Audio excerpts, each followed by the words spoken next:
Their parents still kept some of his brother's clothes for Jake to wear, which led to strange occurrences afterward.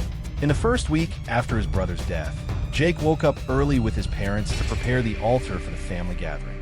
While the adults were busy outside, Jake sat alone in the house, eating porridge. He sat facing the altar of his brother, but he couldn't eat much. Each spoonful took him several minutes to swallow. Outside, it was still dimly lit, but the lights in the house created a stark contrast, so Jake was absolutely sure he wasn't imagining things. As he ate, he glanced around and noticed that next to the altar, there was a window leading to the backyard. One side was closed, while the other was open. Suddenly, he saw a pale face peering in. Jake couldn't recognize the person's face, but since he was sitting across from his brother's altar, where the candlelight illuminated everything, the pale face looked eerily familiar. Startled, he accidentally knocked his bowl of porridge to the ground. His brother couldn't come into the house, so he could only peek in from outside. Being young and not fully understanding, Jake instinctively asked, "Is that you, brother?" His brother's face was wide-eyed as he glanced at the altar and spoke as if he were choking, My shirt, give it back to me." The shirt his brother was referring to was the short-sleeved shirt Jake was currently wearing, which was usually passed down from his brother.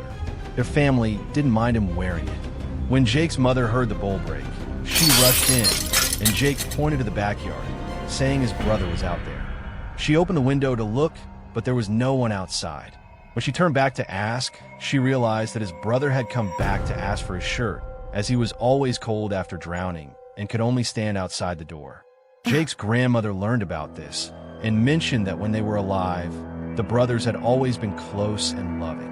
After his brother died, they had wrapped up his clothes and belongings, so why would he come back to ask for his shirt? After thinking for a moment, she took a bundle of straw and brought the family dog to the spot where her grandson had died. She tied the dog to a tree and then lit the straw on fire, following it by holding the flame near the barrel, banging on its metal sides loudly.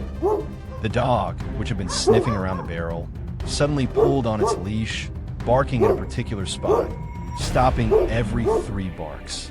Jake's grandmother paused, looked in the direction the dog was focused on, and instructed the family to turn the altar of Jake's brother to the left, placing it against the wall, perpendicular to the family altar. This way, his brother wouldn't be facing the door anymore. The drowned spirit might still be lurking nearby, and seeing his brother would only lead to mischief. That night, Jake's grandmother dreamt of her grandson returning. He stood outside the door, crying,